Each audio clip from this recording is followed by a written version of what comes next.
Hello there and welcome back. In today's video, we are going to take a look at these three verbs, harm, injure, and damage, and see the difference between them. So, are you curious to know what it is? Then stick around and you're also going to get to test your knowledge on them by the end of this video. Well, let's get started. To keep it as short and simple as possible, I'll just kick off with this one. Harm is an umbrella term, which means more of a general term, and it means both injure and damage. So, for example, harm involves any type of suffering, no matter if it's physical, mental, or any other type.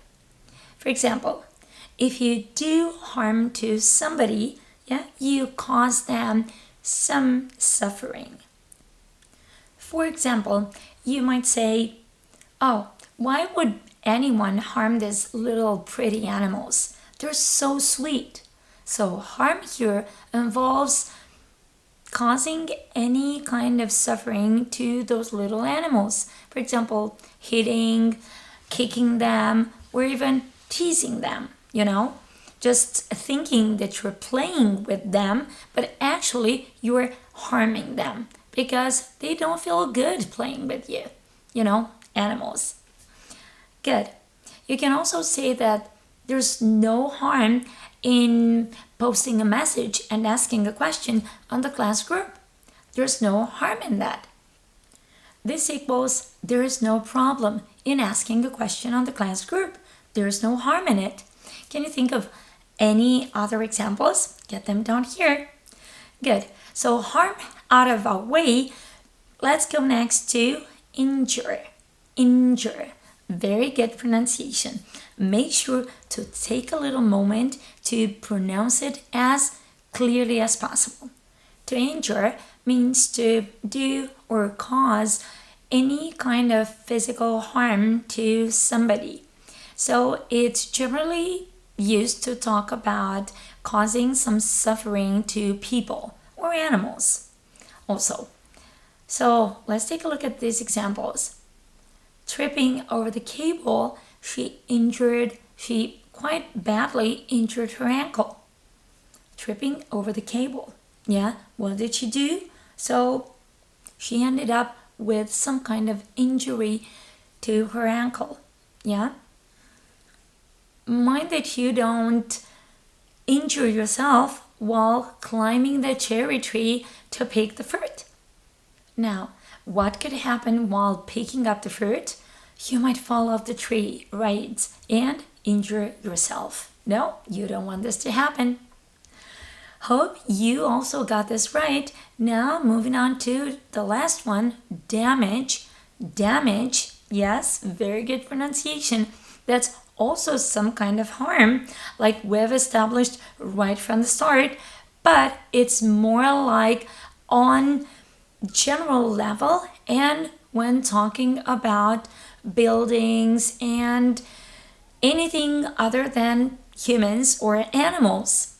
So damaging or causing damage or doing damage to something can only happen to objects, to things, so anything else other than people and animals.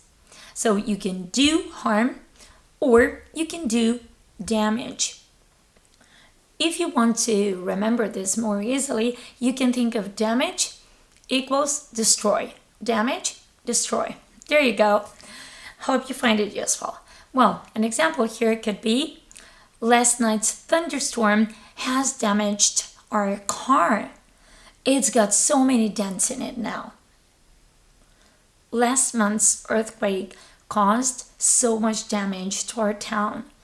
Lots of buildings have been damaged. See, damage is used on a bigger level to show that more suffering is involved and more harm is involved. Hope you got this one right as well. So far, so good. Now, time for a little recap. So, harm is the general term that expresses suffering, yeah, or problems caused to something or somebody. Injure happens more on a physical level with people or animals, while damage happens on a bigger level and affects the condition of things mainly. Okay, this out of the way, now it's over to you. It's your turn now to put into practice what we've learned. So, with these two examples, please tell me, where are we going to use damage and where injure? This heavy flooding has a lot of buildings in our town. And number 2, Mom her back while trying to climb down the ladder. Alright, be sure to use them in the appropriate form, in a suitable form.